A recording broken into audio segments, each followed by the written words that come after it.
Shalom Bapak Ibu Saudara-saudari sekalian. Pagi hari ini saya akan sharing firman Tuhan tentang berakar, bertumbuh dan berbuah.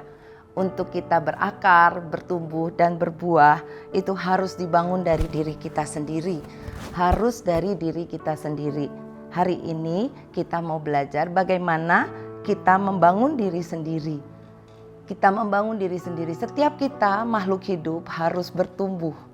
Setiap kita makhluk hidup pasti akan bertumbuh ya, dan pertumbuhan kita bukan hanya secara jasmani tetapi yang lebih terutama adalah pertumbuhan dalam rohani. Yudas 1 ayat 20 katakan, "Akan tetapi kamu saudara-saudaraku yang kekasih, bangunlah dirimu sendiri di atas dasar imanmu yang paling suci dan berdoalah dalam Roh Kudus." Waktu kita masih kecil, waktu kita masih anak-anak di sekolah minggu, kita bersama-sama pernah menyanyikan lagu ini. Pasti Bapak Ibu banyak yang tahu. Baca kitab suci, doa tiap hari, doa tiap hari, doa tiap hari. Baca kitab suci, doa tiap hari kalau mau tumbuh.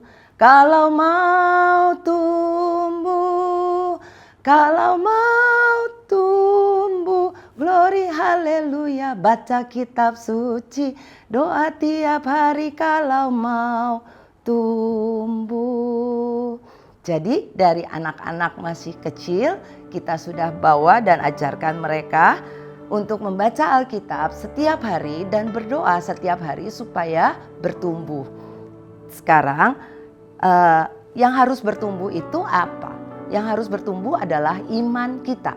Ya, iman kita, percayaan kita harus terus bertumbuh. Semakin hari semakin kuat, semakin kokoh. Seperti yang dikatakan dalam Yudas 1 itu, bangunlah dirimu sendiri di atas dasar imanmu. Ya, jadi iman kita harus bertumbuh. Nah, mari kita mau sama-sama praktek iman. Ya, praktek iman ini harus kita lakukan. Yang pertama, dalam perkataan kita, seperti ada tertulis di dalam 2 Korintus 4 ayat 13, namun karena kamu memiliki roh iman yang sama, seperti ada tertulis, aku percaya, sebab itu aku berkata-kata, maka kami juga percaya, sebab itu kami juga berkata-kata. Jadi praktek iman itu melalui perkataan kita, ya. Iman yang besar nampak dari perkataan kita. Kata-kata yang keluar dari mulut kita adalah kata-kata yang positif. Jadi mari Bapak Ibu, dari sekarang kalau misalnya kita melihat sesuatu yang tidak sesuai dengan apa yang kita inginkan, mari kita praktekkan dengan memperkatakan, create, mencipta, ya, perkataan-perkataan mencipta yang keluar dari mulut kita dengan iman dan dengan kepercayaan. Kalau misalnya saya seorang guru, kalau saya melihat ada anak yang, aduh ini anak ya, kok susah banget dibilangin. Setiap kali ada masalah dengan anak-anak selalu ada dia. Dan saya selalu berkata gini, kamu anak yang baik, kamu anak yang taat, kamu anak yang bisa tertib, yang bisa disiplin. Nah, seperti itu. Dan sampai akhirnya kita bisa melihat anak ini sungguh-sungguh menjadi seperti apa yang kita ucapkan. Jadi perkataan yang positif menunjukkan besarnya iman kita dari perkataan-perkataan kita. Tapi kalau misalnya kita selalu mengeluh gini ya, ini lihat nih anak udah, aduh kamu ya bandel banget sih. Kamu yang gak bisa diatur, dasar kamu malas. Jadilah anak-anak itu akan menjadi anak-anak yang malas, yang gak bisa diatur, yang bikin sakit kepala guru-gurunya.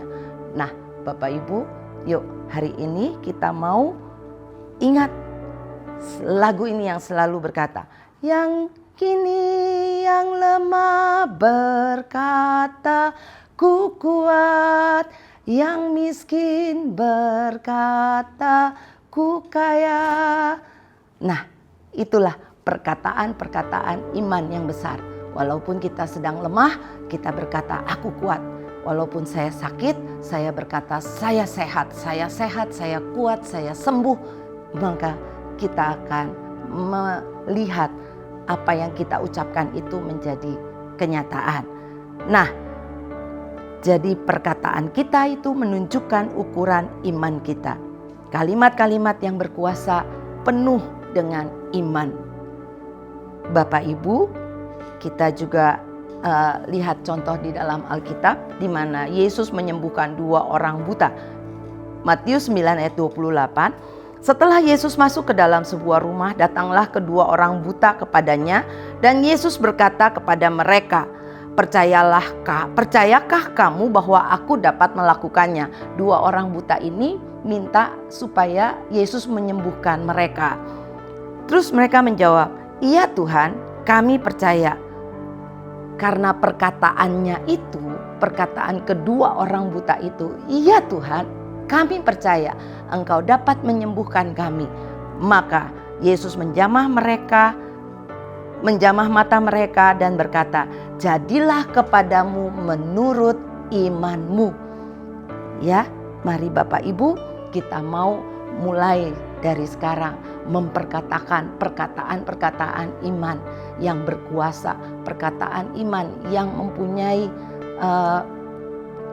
kuasa untuk menciptakan dari yang tidak ada menjadi ada. Ya, kita belajar lagi yang kedua, praktek iman melalui tindakan. Jadi bukan hanya kita ucapkan, bukan hanya kita perkatakan, tetapi ada tindakan. Kita harus mempraktekkan firman Tuhan dengan perbuatan yang sesuai dengan firman Tuhan. Ya, jadi firman itu berkata, jangan kamu khawatir, burung di udara Dia pelihara.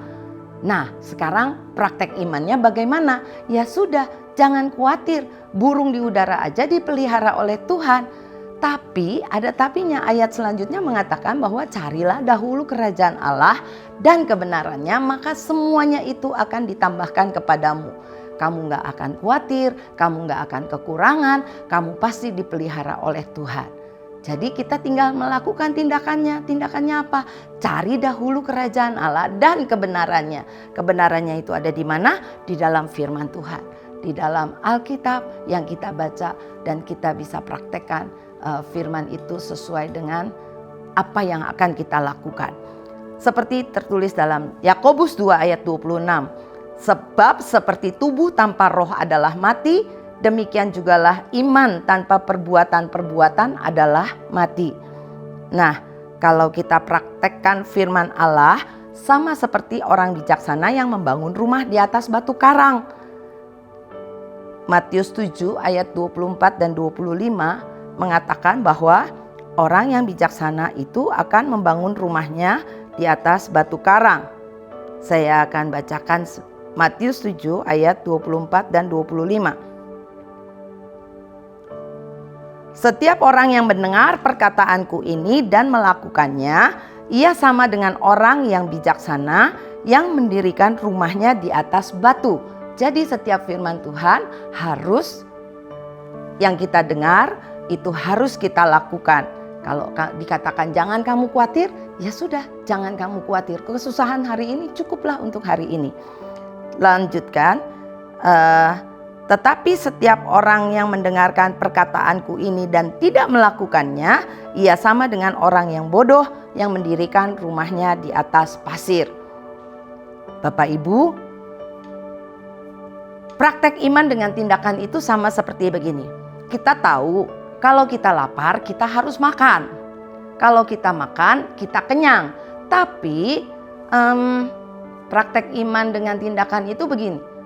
Kalau kita lapar, kita harus makan, ya ambil nasinya, ambil sayurnya, lauk pauknya, lalu kita makan. Kita kunyah, kita telan, maka kita akan kenyang. Tapi kalau kita lapar, kita cuma ngeliatin aja nasinya, diliatin, lauknya diliatin, cuma ada di depan kita. Tapi kita tidak melakukan tindakan apa-apa. Apakah kita bisa kenyang? Tentunya tidak. Ya, kita pasti tidak akan bisa kenyang. Nah, itulah iman yang harus disertai dengan perbuatan. Kita tahu kalau kita lapar, ya kita harus bertindak. Ambil makanannya, kita makan dan kita telan, baru kita bisa jadi kenyang. Yang berikutnya adalah praktek iman melalui pikiran. Nah, ini yang seringkali menghalangi kita melihat mujizat, yang seringkali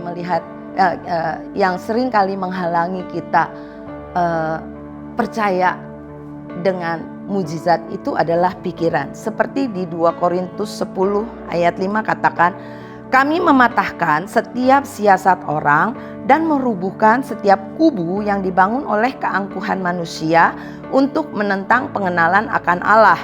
Kami menawan segala pikiran dan menaklukkannya kepada Kristus. Jadi pikiran-pikiran manusia, pikiran-pikiran dunia ini harus kita taklukkan kepada Kristus.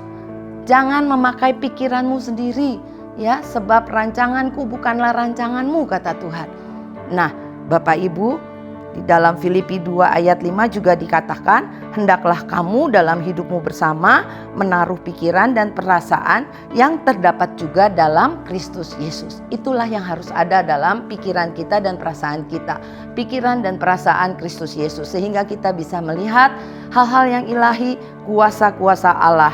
Musuh terbesar untuk melihat mujizat, hal-hal hebat, perkara-perkara yang besar dan perkasa, kuasa Allah dalam hidup kita, itu semua ada di sini, di pikiran kita. Jadi kita harus rubuhkan, kita harus menawan segala pikiran-pikiran manusia dan menaklukkannya kepada Kristus, sehingga yang ada dalam pikiran kita adalah pikiran-pikiran dari Allah, pikiran-pikiran Kristus. Kita harus berpikir yang ilahi. Berpikir manusiawi adalah berpikir dari diri kita sendiri.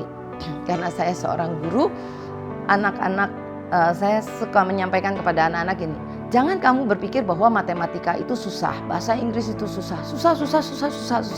Dan itu akan jadi susah beneran. Kalau misalnya ada pelajaran yang susah sehingga kamu tidak bisa belajar dengan baik, kamu harus berkata saya bisa, saya bisa, saya bisa. Dalam pikiranmu itu harus saya bisa, maka kamu pasti bisa. Demikian juga dengan kita orang dewasa. Ya, kita harus berkata bahwa aku kuat, maka kita akan jadi kuat.